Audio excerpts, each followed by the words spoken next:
Swarnam Katatu Arappa. Swarnam Katatu Arappa. It's very interesting because from this line you can understand the truth of the election in Kerala. തെരഞ്ഞെടുപ്പ് പ്രചരണ യോഗത്തിൽ സ്വർണം കട്ടത് ആരപ്പ എന്ന parody ഗാനത്തിലെ വരികൾ ആലപിച്ച് ലോക്സഭാ പ്രതിപക്ഷ നേതാവ് രാഹുൽ ഗാന്ധി പത്തനംതിട്ടയിൽ നടന്ന UDF പൊതുയോഗത്തിൽ പ്രസംഗിക്കുന്നതിനിടെയാണ് സ്വർണം കട്ടത് ആരപ്പ എന്ന് രാഹുൽ ഗാന്ധി ചോദിച്ചത്. ഈ വരികളിലൂടെ തന്നെ നിങ്ങൾക്ക് കേരളത്തിലെ തെരഞ്ഞെടുപ്പിന്റെ യാഥാർത്ഥ്യം മനസ്സിലാകുമെന്നും അദ്ദേഹം പറഞ്ഞു. രാഹുൽ ഗാന്ധി സ്വർണം കട്ടത് ആരപ്പ എന്ന് പറഞ്ഞ ഉടൻ തന്നെ സദസ്സിൽ നിന്ന് വൻ കരഘോഷമാണ് ഉയർന്നത്. BJP പിന്തുണയോടെ പ്രവർത്തിക്കുന്ന ഇടതുമുന്നണിയോടാണ് UDFന്റെ തെരഞ്ഞെടുപ്പ് പോരാട്ടമെന്ന് രാഹുൽ ഗാന്ധി പറഞ്ഞു. ഒരു ഭാഗത്ത് UDFും മറുഭാഗത്ത് LDFും BJPയും. കേരളത്തിലെ തെരഞ്ഞെടുപ്പിൽ BJPയുടെ അദൃശ്യ കരമുണ്ട്. BJP കേരളത്തിൽ UDF വരാൻ ആഗ്രഹിക്കുന്നില്ലെന്നും രാഹുൽ ഗാന്ധി പറഞ്ഞു. കാരണം അവരെ വെല്ലുവിളിക്കുന്നത് കോൺഗ്രസാണ്. ദേശീയ തലത്തിൽ LDFന് BJPയെ വെല്ലുവിളിക്കാൻ കഴിയില്ലെന്ന് അവർക്കറിയാം. എന്താണ് തെളിവെന്ന് നിങ്ങൾ ചോദിച്ചേക്കാം.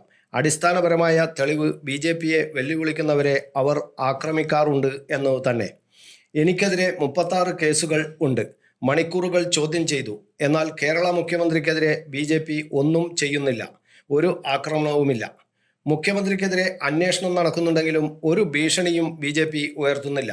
പ്രധാനമന്ത്രി എവിടെ പോയാലും മതങ്ങളെക്കുറിച്ചും ക്ഷേത്രങ്ങളെക്കുറിച്ചുമാണ് സംസാരിക്കുന്നത്. പക്ഷേ കേരളത്തിൽ വരുമ്പോൾ ശബരിമലയെക്കുറിച്ച് പ്രധാനമന്ത്രി മറക്കുന്നുവെന്നും രാഹുൽ ഗാന്ധി പറഞ്ഞു. ഇടതു നേതാക്കൾ ശബരിമല അയ്യന്റെ സ്വത്ത് കവർന്നത് മോദി മറക്കുന്നു. സ്വർണം കൊള്ളയടിച്ച് ചമ്പാക്കിയത് മോദി അറിഞ്ഞ ഭാവം കാണിക്കുന്നില്ല. CPIMനെ രക്ഷിക്കാൻ ശബരിമല സ്വർണ്ണക്കൊള്ള മോദി മറക്കുന്നു. പ്രധാനമന്ത്രി ചിന്തിക്കുന്നത് ക്ഷേത്രം പറഞ്ഞ് വോട്ട് ലഭിക്കുമോ എന്നത് മാത്രമാണ്. UDF അധികാരത്തിൽ വന്നാൽ ശബരിമല കൊള്ളയിൽ ഉൾപ്പെട്ട മുഴുവൻ ആളുകളെയും ശിക്ഷിക്കും. കേരളത്തിലെ LDF ഇടതുമുന്നണിയായി പ്രവർത്തിക്കുന്നില്ല. BJPയെ പോലെയാണ് LDF പെരുമാറുന്നത്. അവരുടെ നയങ്ങൾ BJPയെ പോലെയാണ്. ഇടതു സർക്കാരിന് ഇടതു നയങ്ങൾ ഉണ്ടെന്ന് LDF പ്രവർത്തകർ പോലും പറയില്ലെന്നും അദ്ദേഹം ആരോപിച്ചു. LDF BJP ബന്ധത്തിന് ഇനിയും തെളിവുകൾ ഉണ്ട്. റബ്ബർ കർഷകരെ കോൺഗ്രസ് ചേർത്ത് പിടിച്ചു. എന്നാൽ ഇടതു സർക്കാർ റബ്ബർ കർഷകരുടെ നഷ്ടപരിഹാരം പോലും നിഷേധിച്ചു. ഇടതു സർക്കാർ റബ്ബർ കർഷകരെ സംരക്ഷിക്കുന്നില്ല. നരേന്ദ്രമോദി കോർപ്പറേറ്റുകളെ സഹായിക്കുന്നത് പോലെ ഇവിടുത്തെ ഇടതു സർക്കാരും കോർപ്പറേറ്റുകൾക്ക് വേണ്ടി പ്രവർത്തിക്കുന്നു. എപ്സ്റ്റീൻ ഫയലിൽ ആരുടെ പേരാണ് ഉള്ളതെന്ന് എല്ലാവർക്കും അറിയാം. ട്രംപ് ഇന്ത്യയുടെ പ്രധാനമന്ത്രിയെ ഭീഷണിപ്പെടുത്തുന്നു. വാ തുറന്നാൽ പലതും പറയുമെന്നാണ് ട്രംപ് ഭീഷണിപ്പെടുത്തുന്നത്. BJPക്ക് ഫണ്ട് വരുന്നത് എവിടെ നിന്നാണെന്ന് അവർക്ക് അറിയാമല്ലോ. ലണ്ടനിൽ അദാനിക്കെതിരെ നിരവധി കേസുകളുണ്ടെന്നും അദ്ദേഹം പറഞ്ഞു. ആ കേസുകൾ അദാനിയെ ലക്ഷ്യം വെച്ചല്ല, നരേന്ദ്രമോദിയെ ലക്ഷ്യം വെച്ചാണ്. പാർലമെന്റിൽ ഈ വിഷയം ഉന്നയിച്ചപ്പോൾ മോദി അവിടെ നിന്നും ഇറങ്ങിപ്പോയി. അതിനുശേഷം പരിഹാസ്യമായ വാദവുമായി BJP മുന്നോട്ട് വന്നു.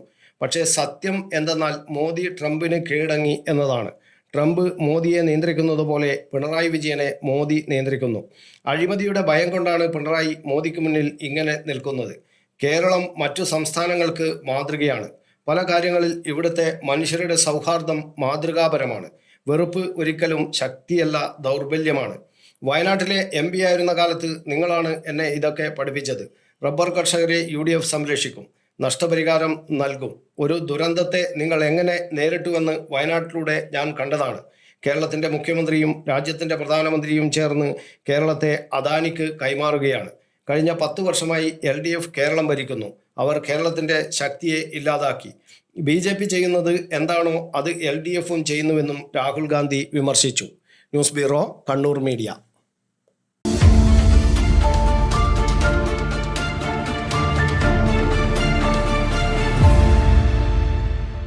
വിവാഹ പർച്ചേസുകൾക്ക് കുറഞ്ഞ പണിക്കൂലിയിൽ സ്വർണം മുൻകൂട്ടി ബുക്ക് ചെയ്യാൻ അഡ്വാൻസ് ബുക്കിംഗ് സ്കീം. പണിക്കൂലിയിൽ 50% വരെ ഡിസ്കൗണ്ട് നേടാൻ മൈ ഗോൾഡ് സേവിംഗ് സ്കീം. പണിക്കൂലി ഒന്നുമില്ലാതെ സ്വർണ്ണാഭരണം സ്വന്തമാക്കാൻ ഗോൾഡൻ ബഡ് സ്കീം.